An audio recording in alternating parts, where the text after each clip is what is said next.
तो हेलो, एक बार फिर स्वागत है आपका यूनिक आईएएस अकेडमी बाय गुल फैमिली गाजी में। तो इन्वायरमेंट का सेशन चल रहा है। जैसे कि हर पार्ट में आपको कहता जा रहा हूँ कि केवल इन्वायरमेंट का ही नहीं, ये आपको ज्योग्राफी, साइंस और इकोनॉमिक्स में भी काम आएगा। इससे पहले के 3 या 4 सेशन में हम लोग green house effect, green house gases, atmosphere की अलग अलग लेयर, उसके बारे में बात कर चुके हैं। इसके अलावा ग्लोबल वार्मिंग, क्लाइमेट चेंज, इन सबको हम डिस्कस कर चुके हैं। इनके क्या नुकसान हैं ग्लोबल वार्मिंग और क्लाइमेट चेंज के, उसके बारे में हम लोग पढ़ चुके हैं। ठीक है ना। अब आगे हम चलेंगे, सीधे हम पहुंच गए हैं अब पारिस्थितिकी तंत्र या इकोसिस्टम पर। ठीक है ना, इकोसिस्टम या पारिस्थितिकी तंत्र की ओर पहुंच गए हैं। ठीक है ना। एक लैटिन भाषा में एक शब्द आता है इकोस। इसका अर्थ यह है कि ऐसी नाव जिसमें सभी लोग मिलजुल कर सफर कर रहे हैं। नाव किस में चलती है? पानी में, है ना। उसमें सभी लोग मिलजुल कर सफर कर रहे हैं, बैठे हैं लोग उसमें, मल्लाह खेरा, है ना। आराम से एक किनारे से दूसरे किनारे नाव लग गई तो मामला सब बढ़िया हो गया।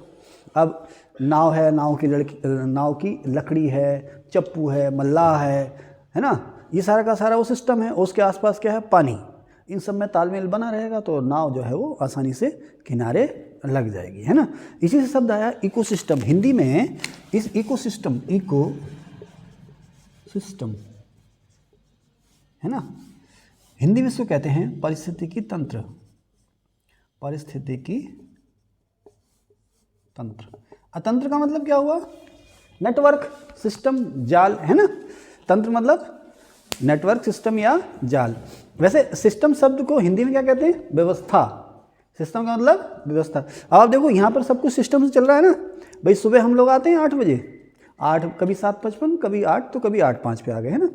और आमतौर पर आप लोग भी 8:10 तक आ जाते हो। और नॉर्मली हम फिर 8:15 पे क्लास शुरू कर देते हैं। फिर किसी का हम वेट नहीं करते, 8:15 पे क्लास शुरू कर देते हैं। सब क्लासेस हमारे भैया हैं ये, तो ये सब हमें तैयार करके रखते हैं, है ना। साफ़ सफाई का ध्यान रखते हैं, लाइट्स वगैरह सब ऑन कर देते हैं। फिर अपने कैमरामैन है, वो कैमरा वगैरह सेट करके बैठ जाते हैं, है ना। मेरा काम क्या है? लेसन प्लान बनाना और आके उसकी पूरी स्क्रिप्ट तैयार करना, डिस्कस करना। फिर प्रियंका मैम है, ये सारी एडिटिंग कर देती हैं। और फिर तबस्सुम का नंबर आता है, अपलोडिंग, थंबनेल और तमाम तरह की चीज़ें करते ना। पूरा का पूरा सिस्टम चल रहा है ना ये, है ना। ये सिस्टम यानी कि हर चीज़ एक पूरा का पूरा की ऑर्गेनाइजेशन हुआ जिसमें हमने सबको अपने अपने काम बांट रखे नहीं बांट रखे हैं। अब ध्यान रखना, किसी दिन महीना आया, ठप मामला, है ना। मैं नहीं आया तब तो मामला ठप ही है भाई। जैसे कि पूरी की पूरी फूड चेन है हमारी, अगर सूरज ही खत्म हो जाए तो मामला खत्म, है ना। तो भाई एक चेहरा चाहिए, डिस्कशन करने वाला, बोलने वाला, वो चाहिए। बाकी आप लोग सब आ गए लेकिन मैं ही नहीं आया फिर तो मैं, ये तो पूरी की पूरी एक बारात है, उसमें दूल्हा तो मैं हुआ ना, है ना। अब दूल्हा नहीं तो बारात तो बेकार हो गई ना फिर, है ना। बैंड वाले खड़े हैं, भाई आओ, है ना, लोग नाचें, फिर हम पे पैसे वारें, समझ रहे ना मेरी बात, है ना। तो लेकिन अगर मान लीजिए दूल्हा आ गया, अब बैंड वाले नहीं है तो बारात बड़ी सूनी लग रही है, नहीं, वही काम एडिटर का है, थंबनेल बनाने का है ना।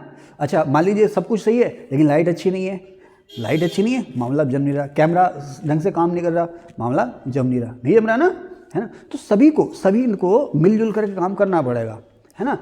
हमारे इस इकोसिस्टम में सबसे इम्पोर्टेंट सूर्य भगवान है ना। जो सोलर सिस्टम है वो सबसे महत्वपूर्ण है। लेकिन अगर अकेला सूर्य ही हो, सूर्य तो हर जगह है, तो बुध पे जीवन क्यों नहीं है, चांद पे जीवन क्यों नहीं है? यानी कि जीवन के लिए और भी बहुत सारी चीज़ें हैं। सूर्य उसमें बेसिक नीड है, लेकिन ऐसा नहीं है कि केवल सूर्य होगा तो ही जीवन हो जाएगा, तो ही सारा सिस्टम चलने लगेगा। हर चीज़ की अपनी अहमियत है, पानी की भी अपनी अहमियत है, और जो गैसेस हैं उनकी भी अपनी अहमियत है, ज़मीन की भी अपनी अहमियत है, सॉइल की भी अपनी अहमियत है, समझ रहे ना। तो उसी तरह से ये हमारा जो ऑर्गेनाइजेशन है, इसमें हम इस ऑर्गेनाइजेशन अलग अलग अंग है। भले ही मैं सबसे महत्वपूर्ण अंग हूँ, लेकिन हर कोई जो है इस ऑर्गेनाइजेशन का महत्वपूर्ण अंग है। इसमें से अगर एक अंग भी गड़बड़ करेगा तो मामला अव्यवस्थित हो जाएगा, सिस्टम गड़बड़ा जाएगा। तो सिस्टम का मतलब ये है कि ऐसा ऑर्गेनाइजेशन चीज़ों को इस तरह से बांधना कि उसमें हर अंग जो है वो व्यवस्थित रूप से अपना काम करने लगे। लोक प्रशासन हावी हो गया। लोक प्रशासन को पढ़ा था ना मैंने किसी ज़माने में यूपीएससी के लिए, तो उसमें हम लोग पढ़ते थे सिस्टम अप्रोच, ठीक है। तो यहीं से ऐसा कुछ करके आ रहा है सिस्टम अप्रोच। देखो बेटा, जैसे कि अब इकोसिस्टम की परिभाषा देने से पहले ना मैं आपको बहुत सारी चीज़ें डिस्कस करूँगा, उसके बाद आऊँगा मैं इकोसिस्टम की परिभाषा पर। हमारे इमरान जी कहाँ गए हैं? अच्छा ठीक है। तो इकोसिस्टम पर पहुंचने से पहले मैं आपसे बहुत सी चीज़ें डिस्कस करूंगा। बेटा हम लोगों में सब में जीवन है ना, जैसे हमारी ये कोचिंग है ना, रिकॉर्डिंग कर रहे हैं हम, वीडियो बना रहे हैं, इसमें पूरा का पूरा मैंने इसको नाम क्या दिया? इकोसिस्टम। अब इस इकोसिस्टम में ऐसी चीज़ें जिनमें जान है और ऐसी चीज़ें जिसमें जान नहीं है। जो बेजान है। बताओ कौन कौन सी हैं? हम लोग सब ऐसी चीज़ें हो गई इसमें जिनमें जान है ना, और ऐसी चीज़ें जिनमें जान नहीं है। ये कुर्सियाँ हैं, ये रोशनी है, ये चादरें हैं, शॉलें हैं, और क्या है, ये कैमरा है, ये लाइट्स हैं, ये बेंचेज हैं, है ना, ये सब क्या है? बेजान चीज़ें हैं। ये आसपास जो अपने हॉल बना रखा है, कमरा वगैरह है, ये सब क्या है? बेजान चीज़ें तो है ना, सबसे मिलकर तो बना है ये। ऐसे ही बाहर जाके खड़े हो जाए, है ना कोई कैमरा हो और ठंड में जम नहीं जाएंगे, बर्फ़ में जम जाएंगे ना, तो ये भी तो ज़रूरी है ना, ये हमें सपोर्ट कर रही हैं, ये चीज़ें हमें सपोर्ट कर रही हैं। तो इस सिस्टम में देखो दो पार्ट हैं, एक वो जिनमें जान है और एक वो जिनमें जान नहीं है, बेजान है। एक वो जिनमें जान है और एक वो जो बेजान है। अब जिनमें जान है ना, जिनमें जान है उनमें कार्बन है, चाहे वो प्लांट्स हों या एनिमल्स हों। आपको नींद तो नहीं आ रही? जो ऐसे वो सारे के सारे चीज़ें जिनमें जान है उनका सबसे महत्वपूर्ण अंग है कार्बन, क्योंकि उनमें प्रोटीन है, और प्रोटीन का सबसे इंपॉर्टेंट पार्ट जो है वो नाइट्रोजन और कार्बन है। ठीक है ना साहब? तो जिनमें जान है, जो जानदार चीज़ें हैं, उनको हम ऑर्गेनिक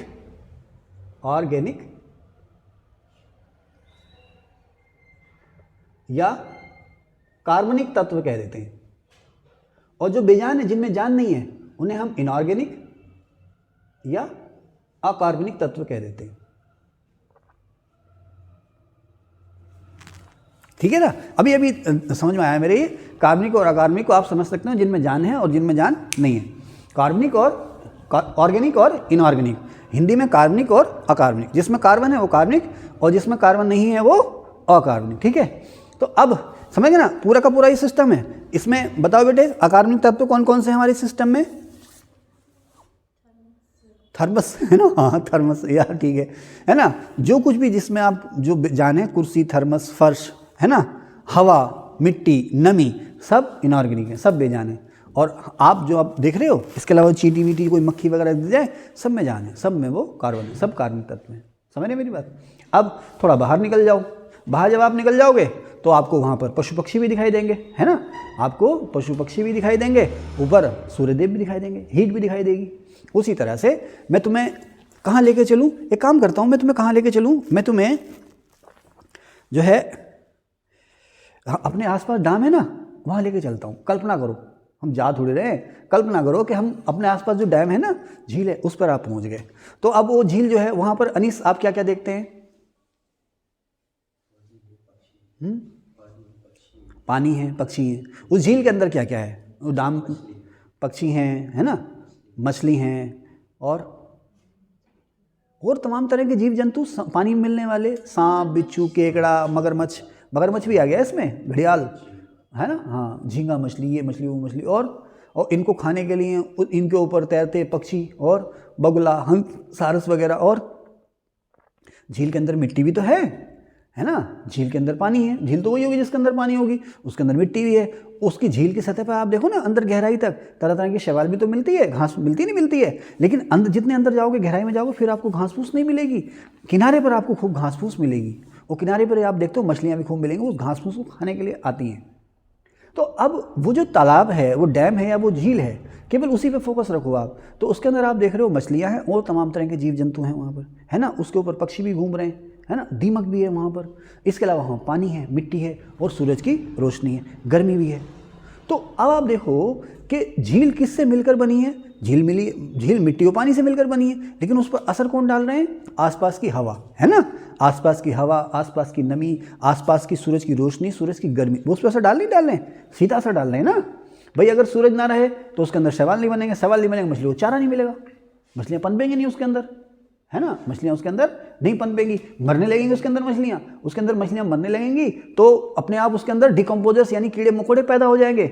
उन मछलियों के शरीर को गलाने के लिए वो तेजी से ऑक्सीडेशन करेंगे, श्वसन करेंगे, रेस्पिरेशन करेंगे। समझ रहे मेरे बात? उसके अंदर जो बैक्टीरिया जितनी ज़्यादा पनपेंगे, उसके अंदर ऑक्सीजन उतनी ज़्यादा चाहिए, ऑक्सीजन कम होने लगेगी, या पानी में रहने के लिए जो पानी में घुली हुई ऑक्सीजन की जो मांग है वो ज़्यादा बढ़ जाएगी। ऑक्सीजन आ नहीं रही इतनी, क्योंकि सूरज नहीं है, फोटोसिंथेसिस नहीं हो रही, ऑक्सीजन नहीं मिल रही, पता चला पानी में ऑक्सीजन खत्म हो गई, जो बची खुची मछलियाँ थी वो भी ध्वस्त हो गई, नष्ट हो गई, यानी कि पूरा का पूरा झील ही गड़बड़ा गया, पूरा का पूरा जो झील का सिस्टम था वो गड़बड़ा गया, तालाब का सिस्टम जो था वो गड़बड़ा गया। मैं इको सिस्टम की तरफ को चल रहा हूँ, आसानी से आराम से चलेंगे, ठीक है ना, गड़बड़ा गया।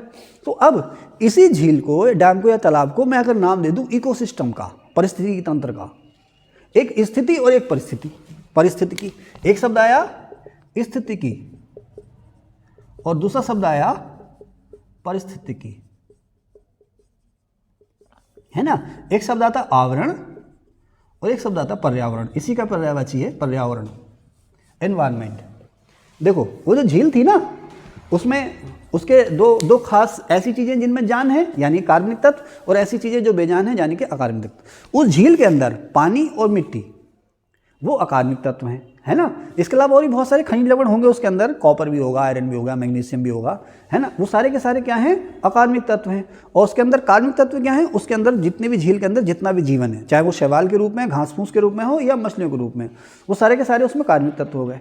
लेकिन अब उस झील पर असर क्या डाल रहे हैं, आसपास की हवा, आसपास की नमी, आसपास की धूप और आसपास की रोशनी।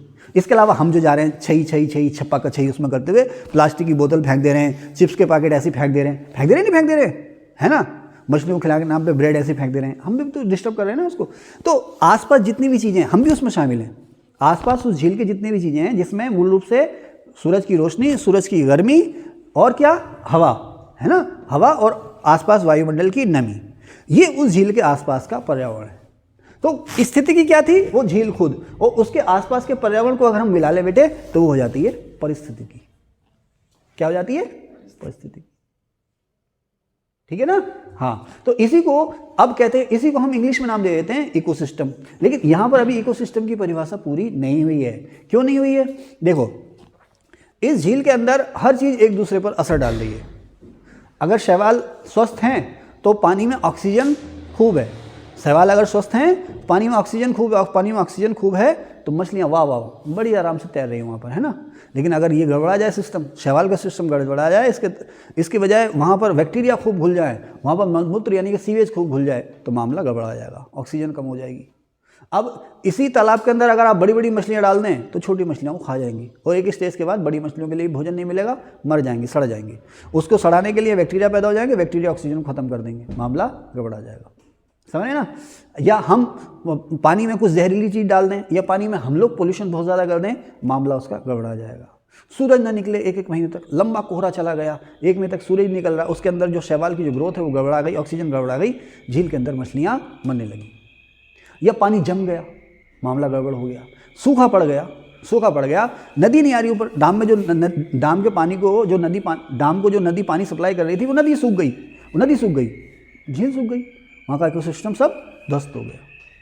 तो झील के अंदर जो सिस्टम चल रहा है मिट्टी का, पानी का, और उसके अंदर जो जलीय जीव जंतु हैं, चाहे वो वनस्पति हैं, जो भी हैं, उनकी भी एक निश्चित अनुपात, उनका एक निश्चित अनुपात बना रहे, उनकी एक निश्चित स्थिति बनी रहे। इसके अलावा उसके आसपास का जो एनवायरनमेंट है, ना तो सूखा पड़े बहुत ज़्यादा, ना बहुत ज़्यादा बारिश हो, डाम टूट जाएगा, है ना, मामला फिर गड़बड़ हो जाएगा। ना आंधी तूफान आए, है ना बहुत ज़्यादा बर्फबारी हो, ना बहुत ज़्यादा ओले पड़े, मामला सब कुछ बढ़िया से बना रहेगा, तो ये झील जो है वो टिकी रहेगी। अब होता क्या है, मैं ये बता रहा था कि शैवाल जो है उस पानी की ऑक्सीजन पर असर डाल रहा है ना। और वो जो आसपास का पानी है ना बेटे, उस झील का जो पानी है, कहते हैं ना डाम के आसपास बारिश बहुत होती है, क्यों होती है बारिश, वही पानी भाप बन के ऊपर उठता है। हल्के फुल्के बादल आए और उन बादलों में तो नमी है ही है, उसके अलावा जो बादल, वो जो हवाएं आई नमी वाली, उन्होंने यहाँ की नमी को भी अपने साथ कैप्चर किया, गर्मी पाकर ऊपर उठी, बारिश हो गई। डाम के आसपास खूब बारिश होती है, क्यों, क्योंकि उस पानी में नमी है।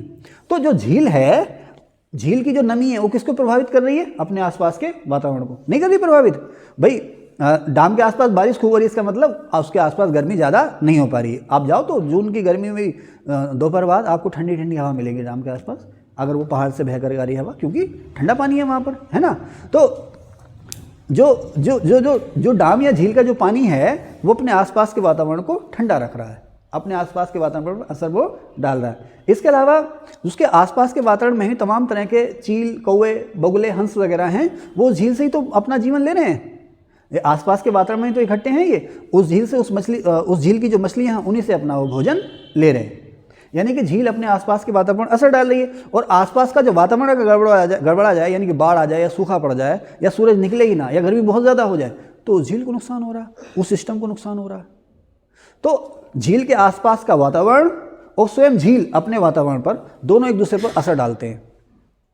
झील अपने आसपास के वातावरण पर असर डालती है, वो आसपास का जो वातावरण है वो झील का जो लाइफ साइकिल है, जीवन चक्र है, उस पर असर डालता है। इसी को हम कहते हैं इकोसिस्टम या पारिस्थितिकी तंत्र।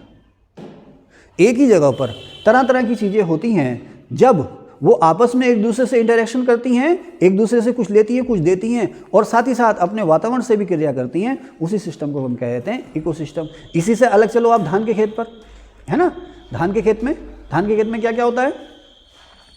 तो साहब धान के खेत में धान होता है ठीक है और क्या क्या होता है? ठीक है ना। देखो बेटे, आप धान का आप जो है ना परिपक्व एक धान का खेत आप देखने जाएं जो पकने की स्थिति में आ गया, तो आप देखें उसमें मिट्टी भी है, नमी भी है, खुद धान के पेड़ हैं, इसके अलावा और भी बहुत सारे घास फूस के पेड़ पौधे हैं, उसमें सांप भी हैं, बिच्छू भी हैं, और उसमें और तरह तरह के रेप्टाइल्स यानी छिपकली, कीड़े मकोड़े आपको मिलेंगे, है ना।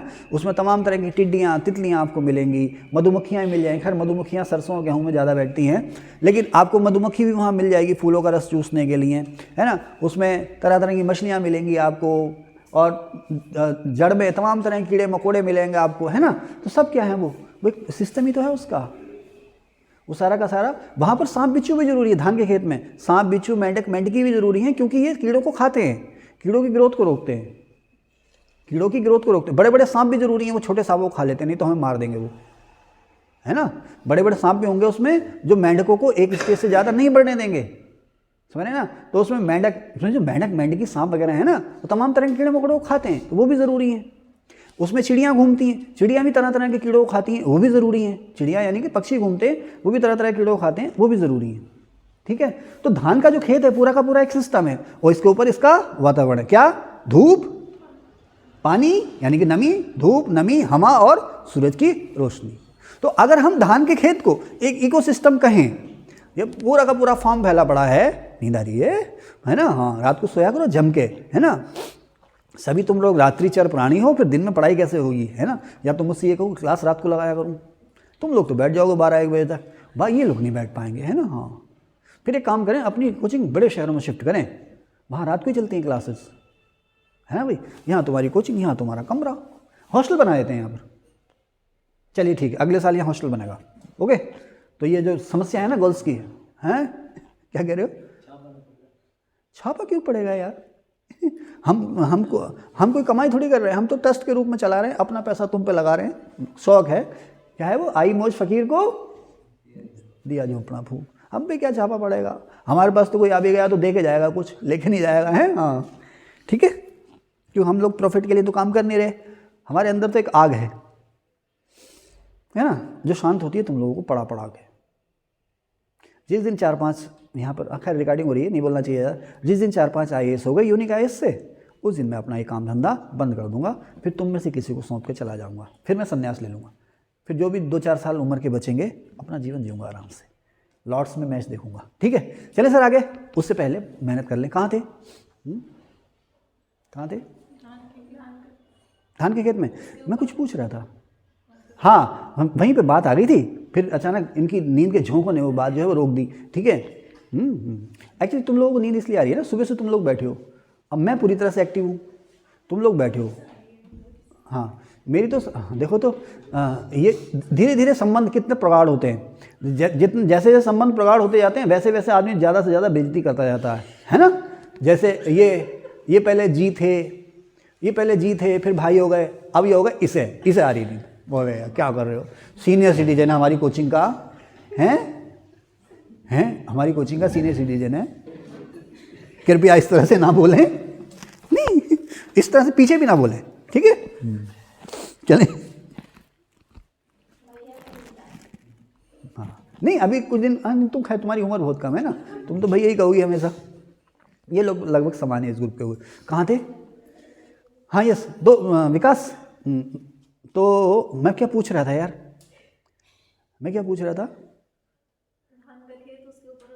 हाँ धान का खेत हो गया, उसके ऊपर उसका इकोसिस्टम, उसके ऊपर उसका एनवायरनमेंट यानी कि उसका पर्यावरण हो गया। धान के खेत का पर्यावरण क्या हुआ बेटे? धान के खेत का पर्यावरण, अच्छा जो धान का खेत है वो हमारा एक सिस्टम है। धान के खेत का मूल घटक क्या है? धान के पेड़, है ना, जो धान के पेड़ हैं वही तो उसका मूल घटक है। उसको आगे ग्रो करने में क्या क्या हेल्प कर रहे हैं? मिट्टी, है ना, मिट्टी, पानी, हवा, नमी, धूप और सूरज की रोशनी, है ना। तो बस ये जो धान का सिस्टम, धान का खेत जो है ये अपने आसपास की हवा के संपर्क में है, इसी को हमने नाम दे दिया इकोसिस्टम। ऐसे धान का पौधा आप रख दो फर्श पे, पौध लाओ खड़ को फर्श पे रख दो, हो जाएगा? नहीं होगा, अगले दिन सूख जाएगा।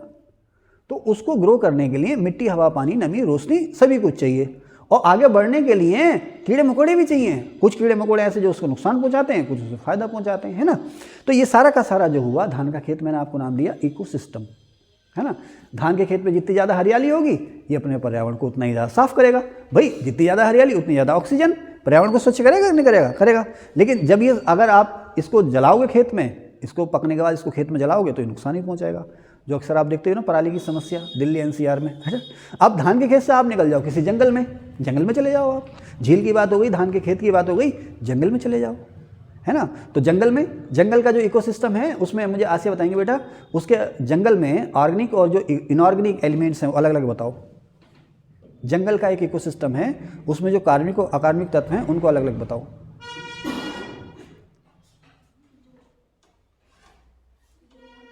जोर से बोलो। हाँ हाँ ठीक है, शाबाश। तो जो वहाँ पर एनिमल्स हैं, पेड़ पौधे हैं, है ना, वहाँ पर पेड़ पौधे हैं, वनस्पति और एनिमल यानी कि जंतु। इंसान भी तो एनिमल ही है, जंतु। जूलॉजी में एनिमल तो कहते हैं, है ना, जंतु विज्ञान, है ना। तो जूलॉजी, इंसान भी जानवर ही है, जानवर ही है। यह है कि सब हो गया, अरे हम तो जानवर ही हैं यार, ये है कि सभ्य हो गए, सभ्य जानवर हो गए। रीढ़ की हड्डी मजबूत हो गई है हमारी। टावर आ गया, सिग्नल आएंगे अब बढ़िया करके। आ जाइए आ जाइए आ जाइए आ जाइए, आइए आइए, टावर आ गया, टावर, सिग्नल आएंगे अब बढ़िया करके, आइए।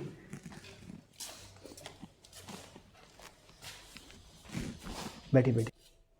तो कहाँ थे हम? जंगल में।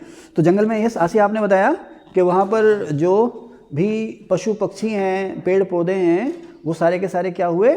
ऑर्गेनिक।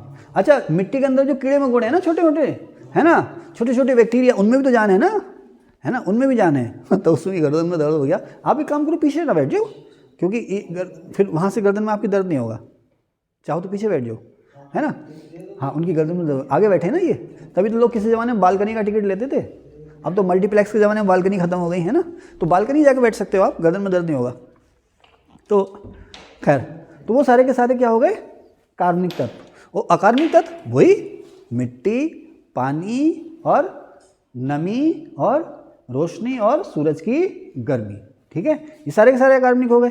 अच्छा, अगर जंगल को तेज़ी से बढ़ाना है या झील को तेज़ी से बढ़ाना है, धान के खेत को तेज़ी से बढ़ाना, तो उसमें आप जो फर्टिलाइज़र डाल रहे हो या गोबर की खाद डाल रहे हो, है ना, ये कंपोस्ट खाद डाल रहे हो, जो भी है, केंचुए की खाद, जो भी खाद आप डाल रहे हो, वो भी आपका हो गया अकार्बनिक तत्व।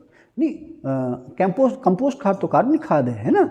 इसके अलावा जो नाइट्रोजन खाद डाल रहे हो आप, वो कार्बनिक खाद नहीं है, वो अकार्बनिक तत्व है, ठीक है ना, समझ रहे? अच्छा, इसकी बात करेंगे जब हम इकोसिस्टम में एनर्जी सप्लाई की बात करेंगे, तो इसकी बात भी करेंगे। तो खैर, अब कुल मिला के इकोसिस्टम का जो मतलब आया, उसकी जो सटीक परिभाषा है इकोसिस्टम की, वो ये है कि भोजन, यानी भोजन मतलब ऊर्जा और पोषण हेतु परस्पर खाद्य जाल से जुड़े ऐसे ऐसे जैविक और अजैविक तत्वों का समूह जो अपने परिवेश से लगातार इंटरेक्शन करते हैं।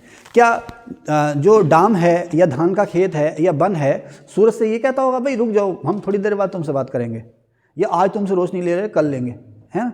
या सूरज कभी ये कहता है कि भाई अब हम तुम्हें रोशनी नहीं दे रहे। मछलियाँ ये तो नहीं कहती हैं कीड़े मकोड़ों से कहता हम अभी नहीं खा रहे, हम तुम्हें अब परसों खाएंगे, ऐसा तो नहीं है। कीड़े मकोड़े मरी मछलियों से ये थोड़ी कहते हैं कि आप नहीं सड़ा रहे, तुम्हें हम बाद में सड़ाएंगे ना। सब लगातार अपना काम करते रहते हैं। बारिश है तो बारिश ही है, रोशनी है तो रोशनी है, धूप है तो धूप ही है। कहने का मतलब क्या है कि किसी भी इकोसिस्टम में जो भी एलिमेंट्स हैं, चाहे वो जानदार हैं या बेजान हैं, वो लगातार अपने इन्वायरमेंट से क्रिया करते रहते हैं। इन्वायरमेंट से, इसके लिए क्रिया रिएक्शन ना करके उसने नाम जो दिया है वो अंतरक्रिया या इंटरेक्शन। इंटरेक्शन स्पेलिंग देख लेना आप लोग ना, इंटरेक्शन या अंतरक्रिया। अंतरक्रिया का मतलब ये है, हाथ मिलाएं आप हमसे, हाथ मिलाएं, हाथ मिलाया ना, ये भी हमारा हाथ दबा रहे हैं, हम भी इनका हाथ दबा रहे हैं, दोनों एक दूसरे का हाथ मिला रहे हैं, ठीक है ना। ये दोनों एक दूसरे पर असर डाल रहे हैं, समझ रहे ना, ये है इंटरेक्शन, है ना। रिएक्शन का तो मतलब ये भी हो सकता है कि एक शांत बैठा है, वही हमें मुस्ताक और वो बेजार, या इलाही ये माजरा क्या है ना, है ना। हाँ, तो लेकिन यहाँ पर दोनों ही मुस्ताक हैं, यहाँ पर बेजार कोई नहीं है। इंटरेक्शन का मतलब बराबर लेन देन, ठीक है ना, ठीक है साहब। तो अब यहाँ पर एक शब्द आया फूड चेन, तो परिवेश की बात तो मैंने आपको बता दी, परिवेश या एनवायरनमेंट की बात तो मैंने आपको बता दी। यहीं पर एक बात आई है फूड चेन, एक शब्द आया फूड चेन। फूड चेन में जैसे उत्पादक होते हैं, उपभोक्ता होते हैं, है ना। मैं थक गया, थोड़ा बैठ जाऊँ? नहीं, कोई नहीं, अच्छा सेट हो जा रहा है ना। हाँ, मेरी शक्ल दिखाई दे रही है? ठीक है बेटे, आप सीधे सीधे आप एक जो है कि कल्पना करो, आप बैठ जाइए। आपने अनाज बोया, अनाज बोया आपने, है ना, आपने अनाज बोया, है ना। जो अनाज बोया उसके जो प्लांट्स हैं उसको कुछ कीड़े मकोड़ों ने भी खाया, फाइनली आपने खाया, अनाज को आपने खाया, है ना। उस अनाज के अंदर तमाम तरह के कीड़े मकोड़े हैं, वो डायरेक्ट अनाज को खा रहे हैं। उसी के अंदर सांप बिच्छू हैं जो कीड़े मकोड़ों को खा रहे हैं, है ना। वो अनाज आपने खाया, आपने अपना जीवन बिताया, हंस आपकी मौत हो गई। मौत के बाद आपका चाहे किसी भी प्रकार से अंतिम संस्कार हुआ, है ना, आपके शरीर पे बैक्टीरिया आ गए, बैक्टीरिया ने आपका शरीर सड़ाया और मिट्टी में मिला दिया, है ना भाई, समझ रहे ना जहाँ से आए थे। और डर लग रहा तुम्हें? ओ डर लग रहा, तो यही तो होगा, यही होगा, है ना। ऐसी थोड़ी मन्ना डेगा, आसमान में उड़ने वाले मिट्टी में मिल जाएगा, है ना। तेरा अपना खून ही आखिर तुझको आग लगाएगा, तो ये हकीकत है ना। भैया है कि डंपर से बचे रहो, नशा मत करो, स्मोकिंग मत करो, और ईश्वर की कृपा से लंबा स्वस्थ जीवन जियो, है ना। तुम मत डरो, अभी तुम बहुत चलोगी, बहुत चलोगी, बहुत लंबा जाओगी अभी तुम, है ना। हाँ, तुम लोगों सब स्वस्थ हो, तुम थोड़ा वजन कम करो अपना, ठीक है, लंबा अगर चलना है तो, ठीक है। तुम भी वजन कम करो अपना, है। तुम्हें तो कोई टेंशन लेने की जरूरत नहीं है, तुम तो 100 साल की उम्र में ऐसी रहोगी जैसी हो। चले थोड़ा भटक गए, यस, लौट आए, कहाँ थे। तो ये जीवन साइकिल तो है ये, है ना, ये जीवन साइकिल तो है ये। आपने प्लांट्स बोए आपने, है ना, अनाज आया, अनाज आपने खाया, आप मर गए, आपके शरीर को कीड़े मकोड़ों ने खाया। या जंगल की तरफ को चले गए, बाघ ने खा लिया आपके शरीर को, है ना, लेकिन बाघ भी मरेगा, बाघ के शरीर को कीड़े मकोड़ों ने खा लिया, है ना। आप देखो ना, जंगल है वो, सॉरी जंगल नहीं कह रहा हूँ मैं, प्लांट्स हैं। अच्छा, ऐसी चीज, ऐसे जो सीधे प्लांट्स पर डिपेंड है। क्या हम लोग पूरी तरह से प्लांट्स पर डिपेंड हैं? हम तो कुछ भी खा सकते हैं, इंसान तो सर्वहारी है, सर्वभक्षी है ना। संकट काल में तो सर है भाई, संकट काल में कोई ये देखेगा ये खाना या नहीं खाना, ये देखेगा जान बचानी है ना, जान बचानी है ना। हाँ, संकट काल में तो भाई साहब वो जो सड़ा हुआ पानी है ना उसको भी उबाल के पी लोगे, चलो यार, हाँ, क्योंकि सबसे ज़रूरी क्या है, जान बचाना। चलिए खैर, तो आपने खेत बोया, उसमें पौधे आए, पौधों के अंदर एनर्जी है ना, उन्होंने एनर्जी को पैदा किया। किसको पैदा किया?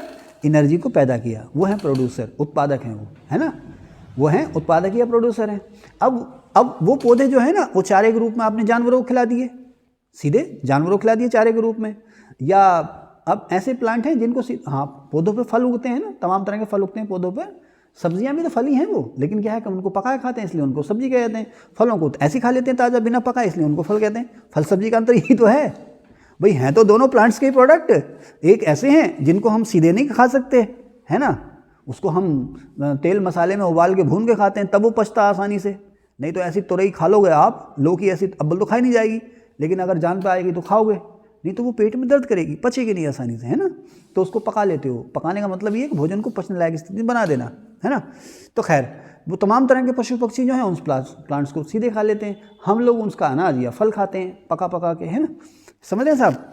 तो अब पूरा, अब फिर वही बात आ गई, हम जंगल किनारे चले गए, या होता है ना, हम लोग मांसाहारी भी तो होते हैं, बहुत सारे लोग 75% लोग मांसाहारी हो गए। तो मुर्गा क्या है, कीड़े मकोड़े खा रहा, मुर्गे को आप खा ले रहे हो। बकरी घास खा रही है, बकरी को आप खा ले रहे हो, है ना। बकरी ने क्या खाया? घास खाया, बकरी ने घास खाया, बकरी और बकरे ने घास खाया, बकरी को आपने खा लिया। बाघ या शेर या तेंदुआ या गुलदार मार गया, आपने खा लिया उसको। अगर दोनों ही जिंदा रह गए, हम लोग दोनों ही जिंदा रह गए, तो शरीर तो हमारा मर नहीं है, उस शरीर को कौन सड़ाएगा?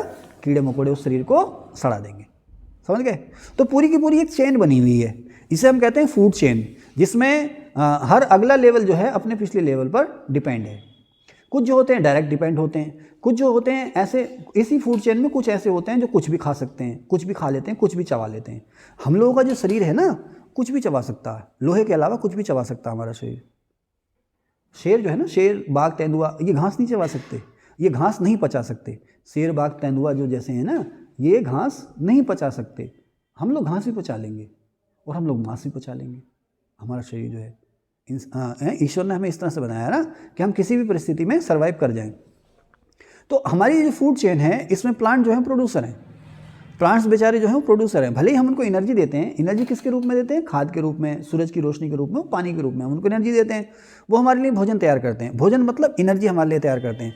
अब आप देखो, हम लोग जो हैं अनाज लेते हैं और खा लेते हैं, अनाज भी खा लेते हैं हम लोग, इसके अलावा प्लांट्स को साउथ भी खा लेते हैं, इसके अलावा बहुत सारे जो पशु पक्षी जीव जंतु हैं उनको मार करके उनका मांस भी हम लोग खा लेते हैं। लेकिन कुछ कीड़े मकोड़े ऐसे हैं जो केवल प्लांट्स को ही खाते हैं, सीधे प्लांट्स को खाते हैं। बकरी, हिरन, खरगोश ऐसे हैं जो केवल प्लांट्स को ही खाते हैं, हरे पौधों को ही खाते हैं। तो ऐसी चीज़ें हैं जो अपने जीवन यापन के लिए सीधे प्रकृति पर या सीधे नेचर पर डिपेंड हैं या सीधे प्लांट्स पर डिपेंड हैं।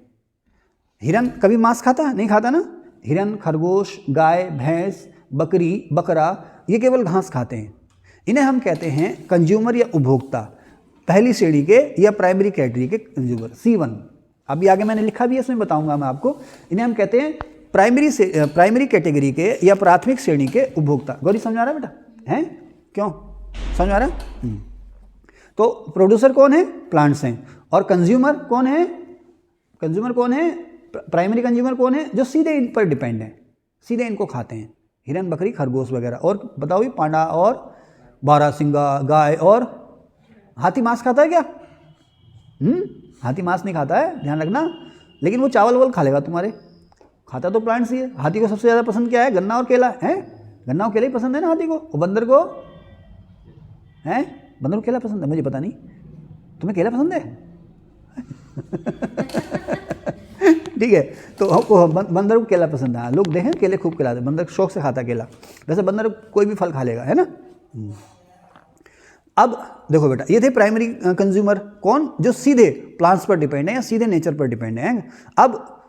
अब ऐसे आए जो भाई साहब घास फूस खा नहीं सकते, वो मांस ही खाएंगे। कौन? बाज, शेर, तेंदुआ, बाघ। और कौन? कुत्ता मांसाहारी का शाकाहारी है?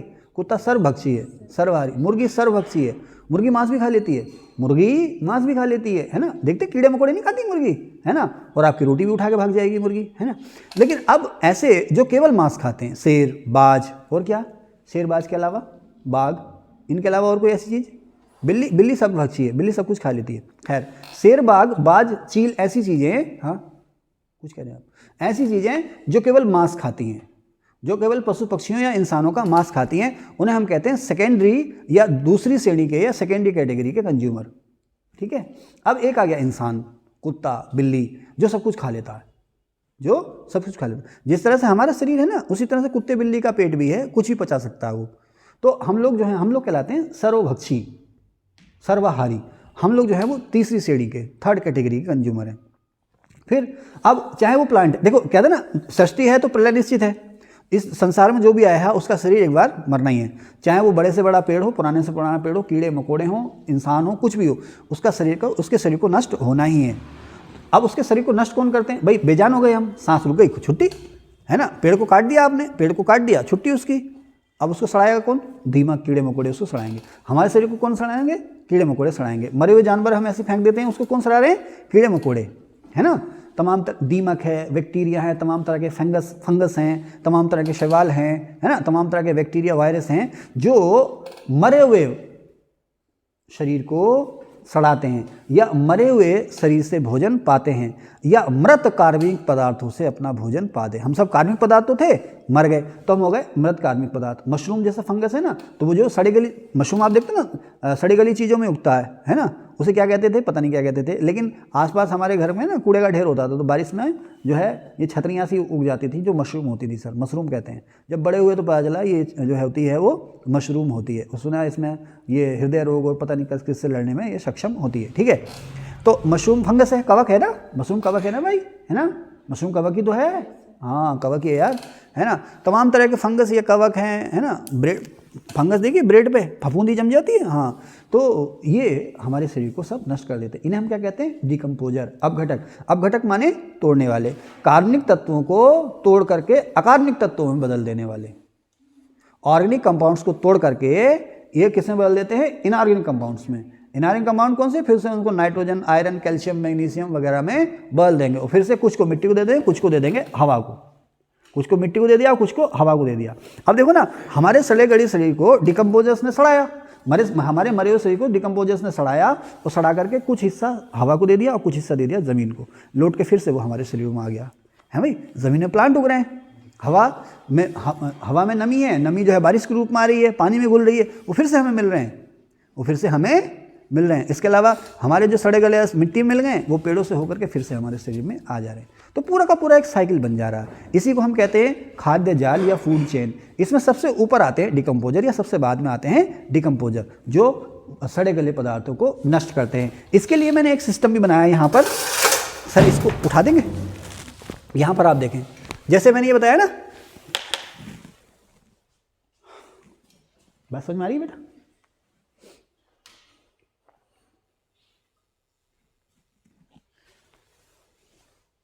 ये देख रहे हैं ना, यहाँ लिखा भी है मैंने फूड चेन। तो फूड चेन में सबसे पहले क्या हुआ, प्रोड्यूसर। प्रोड्यूसर कौन है, प्लांट्स। जो हरे पौधे हैं ना, उनको हम कहते हैं उत्पादक, उनको हम कहते हैं उत्पादक या प्रोड्यूसर। उसके बाद इनको खाते हैं जो पूर्ण शाकाहारी होते हैं, वो इनको खाते हैं, इनको हम कहते हैं, मैंने इसको C1 लिखा, खुद लिखा है C1, यानी कि प्रथम श्रेणी के कंज्यूमर, प्रथम श्रेणी के उपभोक्ता। उसके बाद C2 पूर्ण मांसाहारी, द्वितीय श्रेणी के उपभोक्ता, C2 इनको मैंने लिखा। फिर C3 यानी कि तृतीय श्रेणी के कंज्यूमर, जो है सर्वाहारी, इंसान भी उसमें शामिल है, सर्वभक्षी या सर्वाहारी, जो कुछ भी खा सकता है। फिर सबसे बाद में आए चौथी श्रेणी के उपभोक्ता, जो जिनको हम कहते हैं अपघटक। अच्छा, यहीं पर बात एक आती है कि मैंने इसमें कहीं लिखा भी होगा या नहीं लिखा है, इसमें बेटे सबसे ज़्यादा एनर्जी किसके पास होती है, प्रोड्यूसर्स के पास होती है ना। हाँ, यहीं पर देखो अंतर समझाना। उसने पूछा इनमें से, इस फूड चेन में सबसे ज़्यादा एनर्जी किसके पास है, उत्पादकों के पास है, प्लांट्स या हरे पौधों के पास है ना। कोई दिक्कत? अच्छा, सबसे ज़्यादा, आप बैठ जाओ आराम से, अब मैं ही खड़ा हूँ, ठीक है ना। सबसे ज़्यादा एनर्जी किसके पास है, ध्यान रखना, ये नहीं पूछा किसको मिलती है, ये नहीं पूछ रहा हूँ, सबसे ज़्यादा एनर्जी किसके पास है, तो उत्पादकों के पास है। ये जल्दबाजी नहीं करनी है, तब उसकी तरह फटाक से सही करो, ये भी सही करो, हाँ ये भी सही, और मैं थोड़ा सा और ढंग से कर लेती तो 10 और सही कर जाती, तो कला क्यों ना, ठीक है। तो थोड़ा सा रिलैक्स है ना। कहाँ थे बेटे? तो सबसे ज़्यादा एनर्जी जो है उत्पादकों के पास है, ठीक है ना। उसके बाद उससे एनर्जी किसको मिलेगी, शाकाहारियों को, फिर मांसाहारियों को। अगर आपसे पूछे कि फूड चेन में सबसे ज़्यादा पोषण किसको मिलता है, सबसे ज़्यादा ऊर्जा किसको मिलती है ना, अब आप कहोगे प्रथम श्रेणी के उपभोक्ताओं को ना, सर्वाहारियों को, सर्वभक्षियों को, है ना। कि अब अगर भैया भूख ज़्यादा हो तो शेर को ही मार के खा जाए, और अगर आग ना मिले तो कच्चा ही चबा जाए, क्योंकि जिंदा रहना है ना। भाई हमारे पूर्वज शिकार करते थे ना, तो वो शेर का भी शिकार कर लेते होंगे, पूर्ण मांसाहारी थे भाई हमारे। नहीं, पूर्ण मांसाहारी तो नहीं कह सकते, कंदमूल जो भी कुछ मिले, सर्वभक्षी का सबसे उदाहरण था वो, शहद वहद ये वो। जब मिठाइयों का आविष्कार नहीं हुआ होगा तो हम जैसे लोग जो जिनकी जीभ मिठाई के लिए ललचाती है, तो जंगल में घूमते रहते होंगे शहद की तलाश में, है ना, जंगल में शहद की तलाश में घूमते रहते होंगे। भाई ये लग रहा मधुमक्खी का छत्ता, हाँ इसी को तोड़ेंगे, है ना। भाई मिठाई के शौकीन होंगे ना, और जो खट्टे के शौकीन होंगे वो नींबुओं को ढूंढते रहते होंगे, है ना भाई, अब ना। और जो मांस के शौकीन होते होंगे वो शिकार, जैसे पत्थर, नुकीले पत्थर ले लेके, है ना, बैठे जैसे गुरिल्ला वार है ना, चुपके से बैठा, इधर से आई बकरी मार दिया, है ना। यही तो थे हम लोग, मार के खा जाते थे। तब सब एक थे, ना कोई धर्म था, ना कोई वर्जनाएं थी, ना अर्जनाएं थी, सब एक थे। सबका लक्ष्य एक ही था, जिंदा रहना और शिकार करना है ना। पेड़ों पर, गुफा पे जीवन जीना शुरू कर दिया, फिर धीरे धीरे गांव बसने लगे, फिर सभ्यता आ गई तो ऊंच नीच आ गई, है ना।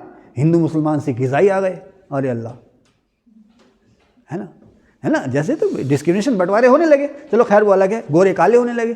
पहले सब काले होते होंगे, फिर ये काले यूरोप की तरफ को बढ़े तो गोरे हो गए, ठंड में रह के गोरे हो गए, बिलाल की तरफ, है ना। हाँ, ठीक है, ओके चलें। तो कहाँ थे बेटे? हाँ, तो सबसे ज़्यादा एनर्जी जो मिल रही है वो सर्वाहारियों को मिल रही है। इसमें सबसे कम एनर्जी जो मिल रही है वो जो चतुर्थ श्रेणी के उपभोक्ता हैं उनको मिल रही है, ठीक है ना। अब यहीं पे ध्यान रखना, कंफ्यूज नहीं होना। वैसे तो कोई कहेगा भाई प्लांट्स को जो है प्रथम श्रेणी के उपभोक्ता यानी कि भेड़ बकरी वगैरह खा रहे हैं तो सबसे ज़्यादा ऊर्जा इनको मिलनी चाहिए। इसके अलावा एक नियम भी है, इसको मैंने नाम दिया है ऊर्जा पिरामिड। इसको मैंने लिखा भी है एनर्जी पिरामिड, दिखाई दे रहा एनर्जी पिरामिड, यहाँ पर देख रहे हैं, ये देख रहे हैं ना आप लोग। अच्छा इसको हम फोकस कर सकते हैं क्या, थोड़ा सा ले आइए।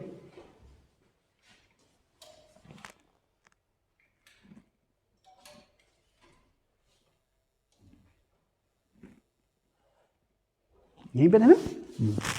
तो यहाँ पर देखो लिखा मैंने एनर्जी पिरामिड, ऊर्जा पिरामिड या एनर्जी पिरामिड ये लिखा है। तो इसमें देखो मैंने इस तरह से एक ट्रायंगल जैसा बनाया, लेकिन ट्रायंगल का जो बॉटम है बिल्कुल नुकीला नहीं बनाया, पिरामिड की शक्ल में बनाया। ये जो स्ट्रक्चर मैंने बनाया है पिरामिड की शक्ल में बनाया, ये इसका बेस है। इसके मैंने कई हिस्से बनाए, 1 2 3 4 5 हिस्से बनाए। यहाँ पर मैंने लिखा रैखिक 10%, यहाँ पर मैंने लिखा सर्वाधिक पोषण या ऊर्जा की प्राप्ति, फिर मैंने लिखा सबसे कम ऊर्जा की प्राप्ति। देखो अब जो फूड चेन है हमारी, चाहे जैसे जंगल की फूड चेन है ना, उसमें हम लोग भी रह रहे हैं, उस जंगल में हम लोग भी रह रहे हैं। तो इसमें इस फूड चेन में सबसे नीचे जो है वो है मैंने लिखा बेस, या बेस क्या लिखा है प्रोड्यूसर, प्रोड्यूसर यानी उपभोक्ता। इस फूड चेन का जो आधार हैं वो हैं प्रोड्यूसर या प्लांट्स या हरे पौधे, है ना। ये प्रकाश संश्लेषण के द्वारा अपना भोजन बनाते हैं और भोजन जो है इसमें एनर्जी के रूप में संचित रहता है। इन्हें खाते हैं पूर्ण शाकाहारी। तो कायदे में सबसे ज़्यादा एनर्जी इनको मिलनी चाहिए, लेकिन ऐसा नहीं है। सबसे ज़्यादा एनर्जी मिलती है जो सब कुछ खा लेते हैं उनको। अच्छा अब इन प्लांट्स के पास जितनी भी एनर्जी है, अब जैसे तुमने भैंस को, सुनो बेटा, जैसे तुमने भैंस को जो है चारा खिलाना, अब क्या करोगे, जंगल से चरई बरसीम वगैरह काट ले आया। अच्छा देखो जितनी बरसीम वगैरह आप काट के लाए थे तो कुछ तो रास्ते में गिराए, है ना, ट्रेवलिंग में गिराए, फिर आपने ला के रखा। जब आपने उसको ला के रखा अगले दिन उसको काटा सपोज, तो उसने के बहुत उसको पेड़ को काटने के बाद उसके अंदर के तमाम तरह के जो खनिज लवण थे उनको धीरे धीरे उनका डिके होने लगा, वो मरने लगे उसके अंदर। खैर अब आपने उसको काटा, उसको कहते हैं कुट्टी, चैप, ठीक है ना, चैप या कुट्टी काटी। तो कुट्टी काटते समय और उसके तमाम तरह के खनिज लवण जो है वो नष्ट हो गए। और सारा का सारा चारा आपने उसको नहीं खिलाया, है ना। उसको क्या कहते हैं, उसको मांद कहते हैं क्या कहते हैं सर, हैं नांद में डाला आपने भैंस के लिए, है ना। अब भैंस भी आपकी है, हाँ ना है क्या पता, है ना, भैंस भी आपकी वो है क्या है। अब यार मुंह से जो निकल जाए ना, कुछ लोग ट्रोल कर लेते हैं, है ना, पूरा शब्द थोड़ा निकला मुंह से, है ना, डर लगता है बोलने में यहाँ पर, है ना, जरा एक रोक देना भाई, यहाँ पर वो शब्द मैं बोलूँगा। तो कहने का मतलब ये है कि भैंस के भी नखरे हजार हैं, आपकी भैंस या बकरी जो है उसके भी नखरे हजार हैं। अब वो कुछ खा रही है, कुछ बिगाड़ दे रही है, कुछ गिरा दे रही है इधर उधर, है ना, कुछ खा रही है, कुछ इधर उधर बिगाड़ दे रही है। खैर आप जो इतना बड़ा चारा उखाड़ा के लाए थे उसने उसका हिस्सा खा लिया, ओके, बाकी चारा आपका क्या हो गया, नष्ट हो गया, है ना। अब भैंस उसको चबा रही है, तो अब जब भैंस चबा रही है और उसके बाद फिर उस भैंस का जो पेट जो उसको ना पचा रहा, गोबर भी आता, यूरिन भी, पेशाब भी आता है भैंस को। तो कुछ खाना तो उसका पेशाब के रास्ते निकल गया, है ना, पानी निकल गया, कुछ खाना उसका गोबर में निकल गया, कुछ खाना उसका पच के छोटी आंत से होकर के उसके ब्लड में चला गया। यानी कि जितना चारा आप उसके लिए लाए थे वो सारा का सारा चारा उसको नहीं मिला, उस चारे में जितनी एनर्जी थी वो सारी एनर्जी उसको नहीं मिली। इस चारे में या इस प्लांट्स में जो भैंस के लिए आप लाए थे उसका मात्र 10% भैंस को मिला, मात्र 10% भैंस के काम में आया। भैंस मर गई, या भैंस जो है आपने बेच दी किसी को, है ना, भैंस बेच दी और भैंस का मांस खा लिया, या बकरी का या बकरे का मांस खा लिया। अब देखो आप, अब जब भैंस के अंदर एनर्जी है ना, अब उसको कौन खा रहे हैं, मांसाहारी या सर्वाहारी खा रहे हैं। तो भैंस के अंदर जो एनर्जी है, आवाज़ सुनाई आ रही है ना, भैंस के अंदर जो एनर्जी है वो एनर्जी उसके नाखून में भी है, दांत में भी है, हड्डी में भी है, स्किन में भी है, बालों में, हर चीज़ में है ना वो एनर्जी। अब जब आपने भैंस को काट दिया, स्किन अलग कर दी, हड्डियां अलग कर दी, आपने मांस खा लिया, है ना, कि भाई ये इस वाले अंग का मांस ज़्यादा अच्छा है, उस वाले अंग का मांस ज़्यादा अच्छा, हमें तो पता भी नहीं, है ना। कुछ लोग होते हैं शौकीन कि भाई ये वाले अंग का मांस अच्छा है, वो वाले अंग का मांस ज़्यादा अच्छा है। तो आपने चुनिंदा जगहों से मांस खाया, हड्डियाँ अलग हो गई, खाल उसकी अलग हो गई, है ना, आते सब आपने इधर उधर फेंक दी। तो जो खास जो आपको अच्छा हिस्सा लग रहा था वो आपने ले लिया। तो भैंस के अंदर जो सारी एनर्जी थी वो थोड़ी मिली आपको। अब आप मांस ले आए, अब मांस के अंदर जो भी विटामिन या खनिज लवण थे, कुछ आपके धोने में खत्म हो गए, कुछ पकाने में खत्म हो गए, है ना भाई, आपने वाला मसाले वसाले डाले उसमें खत्म हो गए, ठीक है ना। उसके बाद आपने कुछ खाया, कुछ छोड़ दिया, वो सेम प्रोसेस वही है। जो आपने खाया वो कुछ आपका सीवेज के रूप में निकल गया, मलमूत्र के रूप में, कुछ आपके शरीर के काम में आया। तो भैंस में जो टोटल एनर्जी थी, भैंस के मांस में जो टोटल एनर्जी थी, उसका भी मात्र आपको 10% मिला। अब आप उसी तरह से आप खत्म हो गए, आपका शरीर सड़ गल गया।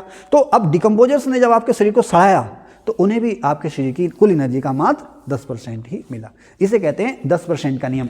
ये फूड चेन में सबसे नीचे प्रोड्यूसर हैं, फिर प्राथमिक, द्वितीयक, तृतीयक और चतुर्थक श्रेणी के उपभोक्ता हैं।